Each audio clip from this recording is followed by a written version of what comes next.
Hi everyone, it's Roger and Abe here from DisKingdom.com, and we are going to be discussing E3 and more specifically Battlefront. So Abe, you got to try out Battlefront at E3, and what are your thoughts on it? Love it. If you haven't reserved it, do it. Do it now. I don't care if it's closed. Break into your local store and reserve it because it's that good. You know what? After we spoke when we were recording the Infinity and Beyond podcast on Monday morning, where I think I literally got to work, and the first thing I pre-ordered it. I've done it, so yeah. So I'm already pre-ordered. It's amazing. It's by far. First off, at E3 they had two different experiences. I only experienced one because the other one was ridiculously long because everybody wanted to do it.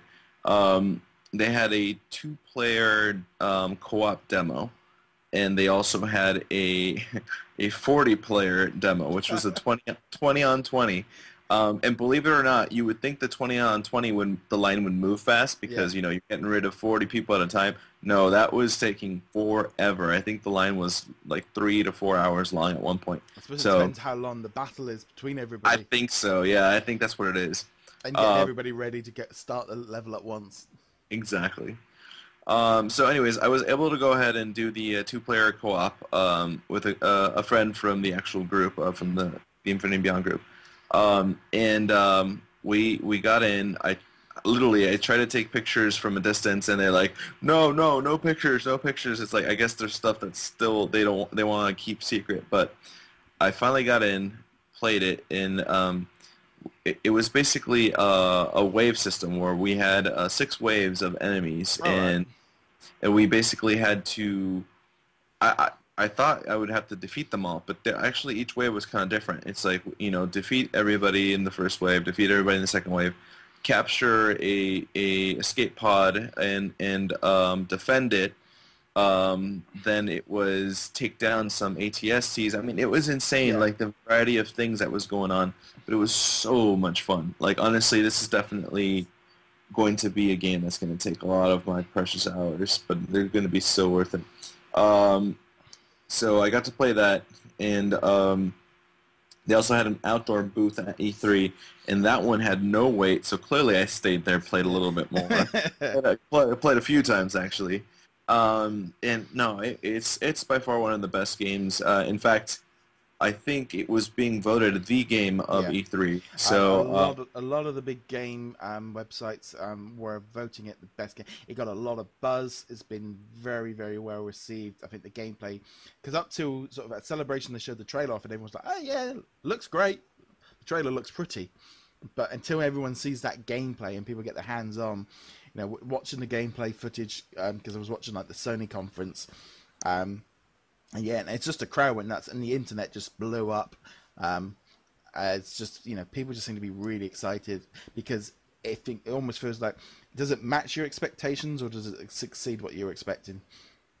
Well, I mean, first off, at Celebrations they did debut the trailer, but there was like a 3 to 4 hour line just to see 5 minutes of pre-beta gameplay footage. Yeah. And I got to see that, and that totally hyped it up for me.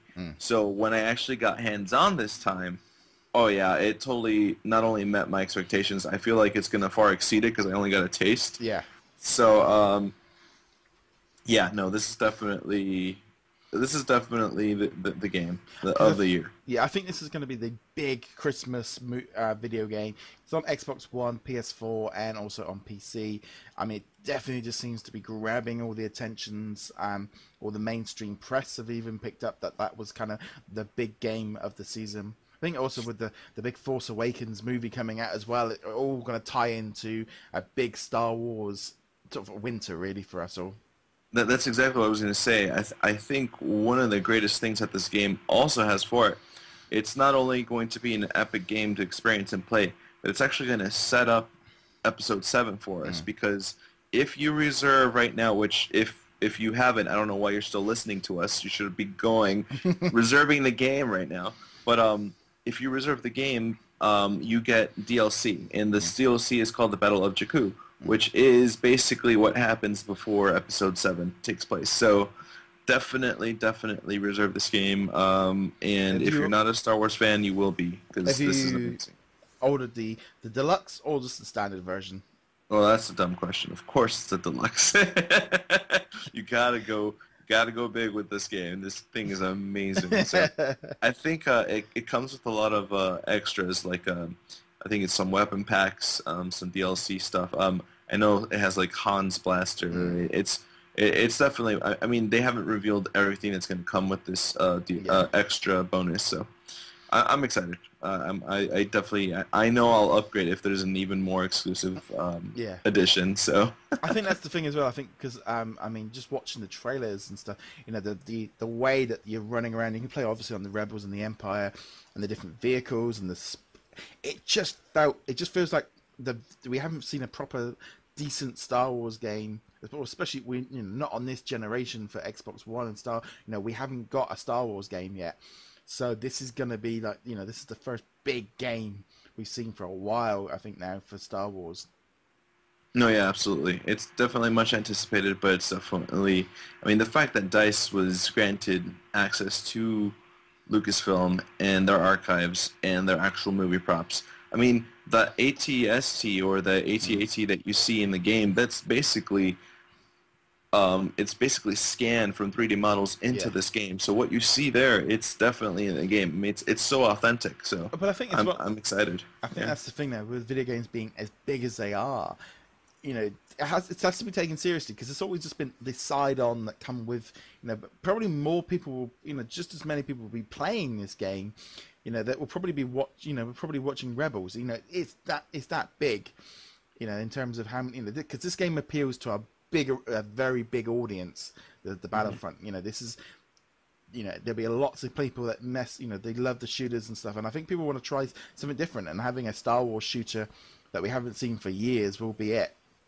Oh, it plays differently too. A lot of people are like, "Oh, it's just going to be like Call of Duty and all that stuff." Like, no, trust me, I played it. It plays way differently. It's. I mean, yeah, you're shooting and stuff like that, but your weapons don't work like your normal weapons do. It's pretty intense. So I love it. I give it like if I had more hands, I'd give it more thumbs up. But it's definitely 2 thumbs, at least mine. So. Yeah, and we're going to be covering a lot more on Battlefront as we get close to launch. We'll be doing all the bits, pieces, and news.